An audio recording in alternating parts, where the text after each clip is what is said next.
किस्सा तोता मैना दास्तान बंजारे की। मदन पाल बंजारे की दास्तान कहने लगा कि हे ठग की बेटी, एक बंजारा था। उसको किसी माल में ऐसा टोटा आया कि उसके बैल तक पीक गए। फक्त एक कालू कुत्ता उसके पास बाकी रह गया। तब बंजारे ने मन में विचारा कि इस कुत्ते को किसी साहूकार के यहाँ गिरवी रखकर कुछ रुपया लेना चाहिए। यह विचार कर वह बंजारा उस कुत्ते को लेकर किसी शहर में गया और किसी साहूकार के यहाँ 5,000 रुपये में उस कुत्ते को गिरवी रखकर बंजारे ने उस साहूकार से कहा कि जब तक हम आपका ब्याज रुपया ना देंगे तब तक यह कुत्ता आपके पास रहेगा। यह कहकर बंजारा तो चला गया और वह कुत्ता साहूकार की दुकान पर रहने लगा। देवयोग से रात के समय में चोर आए और साहूकार की दुकान में घुसे। सब असरफियों की थैलियों को लेकर चल पड़े, परंतु उस कुत्ते ने कान भी नहीं फटफटाए। कुत्ते ने मन में सोचा कि जो मैं अगर भुगता हूं तो ये चोर मेरे अभी तक उड़ा देंगे, इसमें से इसलिए अच्छा है कि इनको जाने देता हूं। इसी से वह कुत्ता ने भौंका। जब ये चोर इन थैलियों को लेकर चले गए तो कुत्ता उनके पीछे पीछे चला गया। जब ये चोर शहर के बाहर पहुंचे और वहां एक तालाब देखा तब उसमें सब थैलियों को डाल चोर वहां से चले गए। यह देखकर कुत्ता भी आनकर अपनी दुकान पर बैठ गया। इतने में सवेरा हो गया और साहूकार ने दुकान पर आकर देखा तो माल असबाब कुछ नजर न आया। तब साहूकार रोने लगा और कहने लगा कि हाय, हमारी चोरी हो गई। इस बात को सुनकर बहुत से लोग इकट्ठे हो गए और साहूकार को समझाने लगे। तब साहूकार बोला, मुझे इस माल के जाने का इतना गम नहीं है जितना इस कुत्ते को सोच में है। लोग कहते हैं कि बंजारे का कुत्ता 100 आदमी के बराबर काम देता है, तो यह नमक हराम भौंका तक नहीं। अगर यह उस समय भौंकता तो आसपास के सब आदमी जाग जाते और मेरा माल काहे को जाता। जब यह बात साहूकार ने कही तब तो कुत्ता उस साहूकार का दामन पकड़कर बार बार दुकान के नीचे खींचने लगा। जब 2-4 आदमियों ने साहूकार से कहा कि यह कुत्ता कुछ न कुछ कहता है, इसके साथ साथ चलो और देखते हैं कि ये कहाँ लेकर जाता है, यह कहाँ लिए चलता है। क्योंकि यह बात सही है कि बंजारे का कुत्ता बड़ा अक्लमंद होता है। यह सुनकर वह साहूकार कुत्ते के पीछे पीछे चला। तब आगे कुत्ता और पीछे पीछे सब लोग चले। तब वह कुत्ता सबको उस तालाब में ले गया और आप उस तालाब में कूद पड़ा। वो गोता मारकर एक थैली दांतों से पकड़ ली। तब तो उस थैली को देखकर सब लोग कहने लगे, सब माल इसी में है। ये बात लोगों की सुनकर साहूकार ने अपने नौकरों को उस तालाब में कूदने को कहा। सब माल निकाल कर साहूकार के हवाले किया। तो साहूकार बहुत खुश हुआ और कहने लगा कि यह सब माल आज मैंने इस कुत्ते की बदौलत पाया है। यह कहकर एक कागज पर सब हाल लिखकर उस कुत्ते के गले में बांधकर साहूकार ने कुत्ते से कहा कि हे मेरे भाई कुत्ते, मैं तेरे इस पर बहुत खुश हुआ क्योंकि ये माल तुझको तेरी ईमानदारी की बदौलत मिला है। इससे मैं बहुत खुश हूँ और जहां तेरा मालिक है वहां तू जा और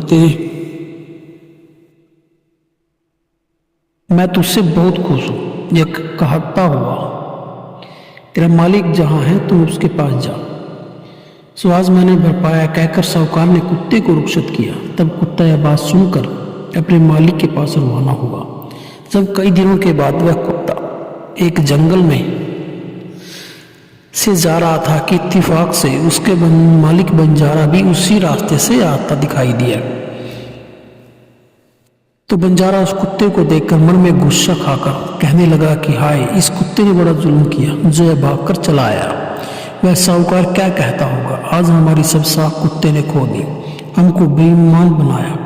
ये बंजारा मन में कहता था। कितने में कुत्ता भी पास आ पहुंचा। उसी वक्त बंजारे ने कुत्ते के एक ऐसी तलवार मारी कि उस कुत्ते का सिर धड़ से अलग हो गया। वह चिट्ठी जो कुत्ते के गले में बंधी थी सो अलग जा पड़ी।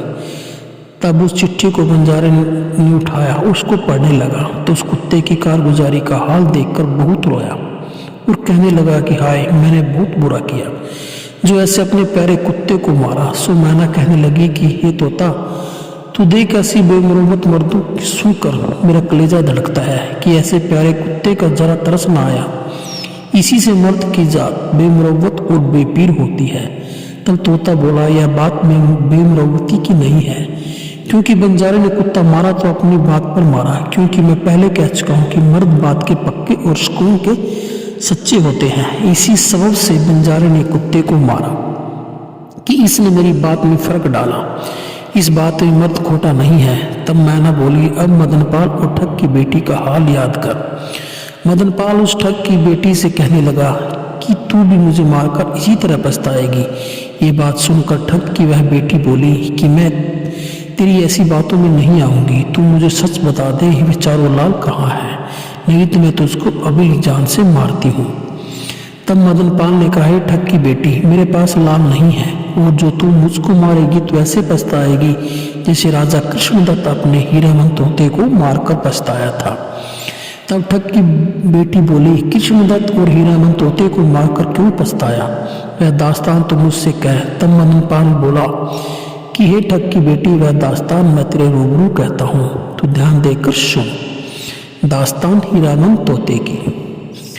मुल्क हिंदुस्तान के पटना शहर का एक कृष्णदत्त नाम राजा था। उसके पास एक तोता बहुत बड़ा हुआ था और बहुत ही चतुर था। एक दिन का जिक्र है कि राजा कृष्णदत्त श्री गंगा स्नान को गया और उस तोते को साथ तथा लेकर उस तोते को किनारे पर बैठाकर अब स्नान करने लगा। इतने में एक अमरफल उस नदी में बहता हुआ आया और उस तोते की नजर पड़ा। तब तोते ने मन में विचारा कि यह अमरफल लाकर अपने राजा को देना चाहिए, इसके खाने से मेरा प्यारा राजा अमर हो जाएगा।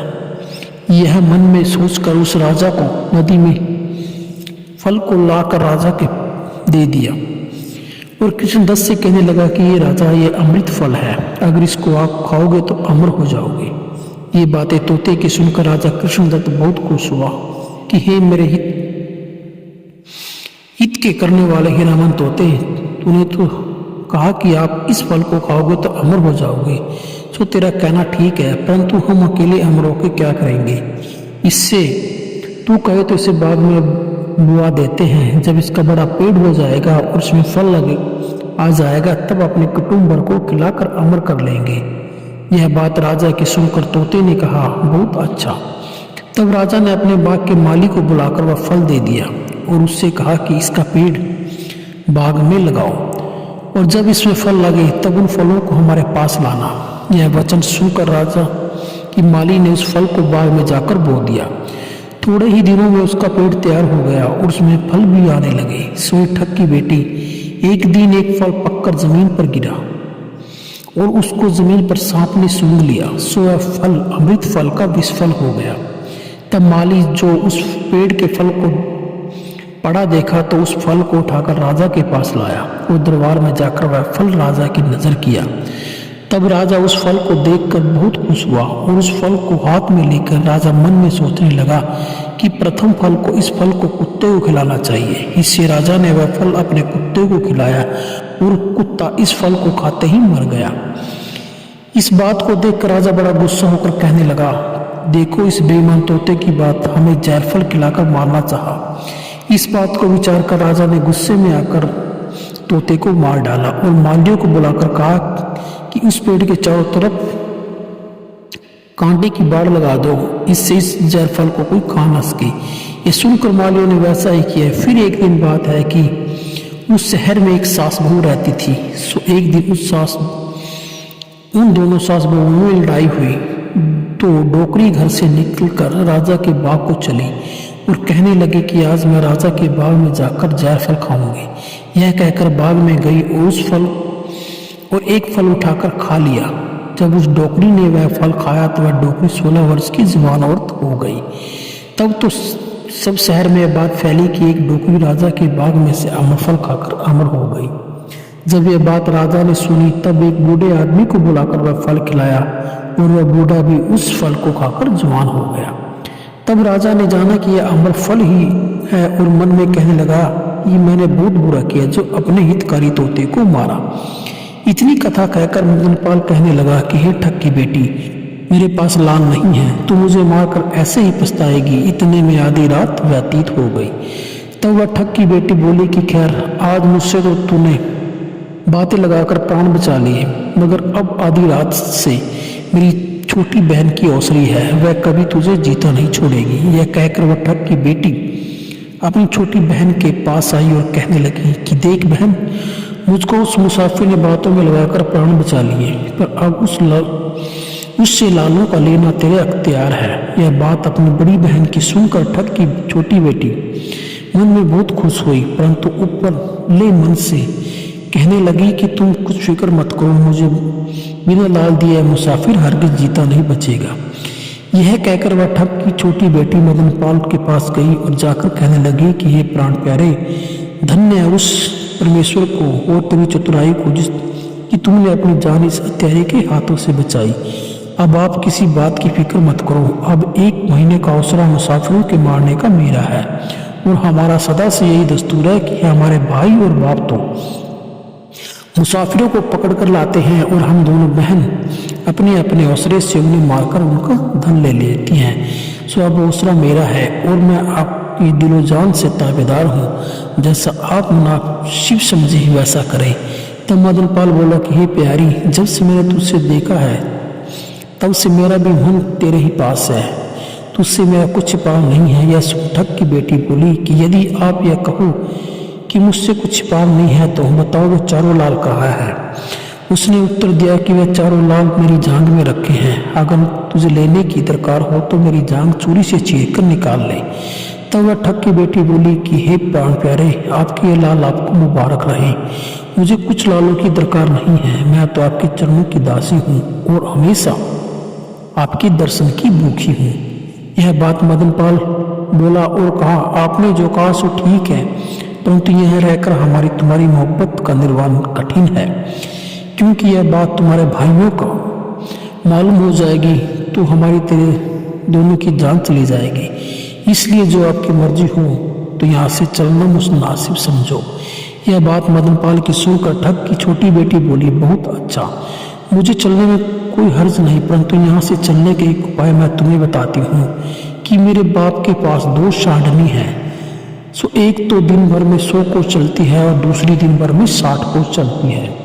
सो तुम उनमें से बड़ी सांडनी ले आओ, उस पर बैठकर हम तुम दोनों चले जाएंगे, जिससे मेरे ये घर वाले न पकड़ सकेंगे। यह बात ठग की बेटी की सुनकर मदन पाल सांडनी लेने गया, परंतु मारे डर और घबराहट के बजाय 100 कोस चलने वाली सांडनी के 60 कोस चलने वाली सांडनी ले आया। तब ठग की बड़ी बेटी भी बहुत सम्मान लेकर मदन पाल के साथ चल दी। वह जब सामने चलते चलते 60 कोस पहुंची तब पैर अड़ाकर खड़ी हो गई। अब यहाँ तो बीच जंगल में सांडनी मदन पाल और उसकी प्यारी के होश उड़ गए और इधर वह ठग सवेरा होते ही जागा तो देखा कि छोटी बेटी और मुसाफिर नहीं है। तब उसने जाना कि वह बदमाश निकल गया है और हमारी छोटी बेटी को भी साथ ले गया है। यह सोचकर वह सांडनियों को देखने गया तो देखा कि बड़ी सांडनी मौजूद है और छोटी नहीं है। तब वह ठग कहने लगा कि भला वह साला कहाँ जाएगा, जब मेरी बड़ी सांडनी मौजूद है तो अभी पकड़ कर लाता हूँ। यह कहकर वह बड़ी सांडनी पर सवार होकर चल दिया और 2 ही घंटे के बाद उस जंगल में जा पहुंचा जब मदनपाल की सांडनी अड़ी थी। मदनपाल उस ठग को आता देखकर घबराया और ठग की बेटी से कहने लगा कि देखो, तुम्हारा बाप भी आ पहुंचा है, अब इससे मेरे प्राण बचाने आपके हाथों में है। तब ठग की बेटी बोली कि अब घबराओ मत, इस पेड़ पर जा चढ़ो। जब मेरा बाप तुमको पकड़ने को पेड़ पर चढ़ेगा तब मैं उसकी सांडनी पर बैठकर तुम्हारे गद्दे के नीचे सांडनी को लगा दूंगी, सो आप उस पर कूद आना, फिर इससे सांप निकल चलेंगे। यह वचन सुनकर मदनपाल पेड़ पर चढ़ गया। इतने में वह ठग भी आ पहुंचा। मदनपाल को पेड़ पर बैठा देखकर ठग सांडनी पर से उतरकर मदनपाल को पकड़ने को पेड़ पर ऊपर चढ़ा तो ठग की बेटी उस बड़ी सांडनी पर चढ़ के मदनपाल के गद्दे के नीचे आई तो मदनपाल उस गद्दे पर से कूदे उस पेड़ सांडनी पर बैठकर चल दिया और ठग देखता ही रह गया। मदनपाल वहां से चलकर कई दिन पीछे एक शहर में आया और वहां बहुत दिन तक उस ठग की बेटी के साथ ऐसा आराम करता रहा। वह ठग की बेटी मदन पाल को प्राणों से प्यारा समझती थी। जब मदन पाल ऐसा आराम करते करते बहुत दिन हुए और देश निकालने के दिन समाप्त हो गए तो मन में विचार करने लगा, अब तो अपने वतन को चलना चाहिए। परंतु एक बात कठिन है कि इस ठग की बेटी को साथ लेकर जाऊंगा तो जो मेरे पिताजी देखेंगे तो मुझे फिर देश निकाला दे देंगे। ये बात मन में विचार कर जब ठग की बेटी सोई तब मदन पाल ने तलवार से उसे मारकर और कोठे में बंद कर दिया और आप सब माल असबाब लेकर अपने वतन को रवाना हुआ। सुमैना बोली कि हे तोते, उस ठग की बेटी ने कैसा सलूक किया कि मदन पाल की जान और माल दोनों बचाए, उसके बदले में अपने प्राण गंवा दिए। इसी से मैं मर्दों से बहुत ही नफरत खाती हूँ। तब तोता बोला, तेरा कहना सही है, परंतु एक दास्तान मुझको याद है, सो मैं तेरे आगे कहता हूँ। अब जो इस दास्तान का जवाब तोता देगा तो इसके दूसरे भाग में पढ़ेंगे। तो जानकारी कैसी लगी दोस्तों, कहानी कैसी लगी दोस्तों, प्लीज़ मेरे चैनल को लाइक शेयर और सब्सक्राइब जरूर कीजिए और बेल के आइकन को जरूर प्रेस कीजिए ताकि मेरे आने वाली नई वीडियो का नोटिफिकेशन आप तक सबसे पहले पहुंचे। तो कहानी सुनने के लिए आपका बहुत बहुत धन्यवाद।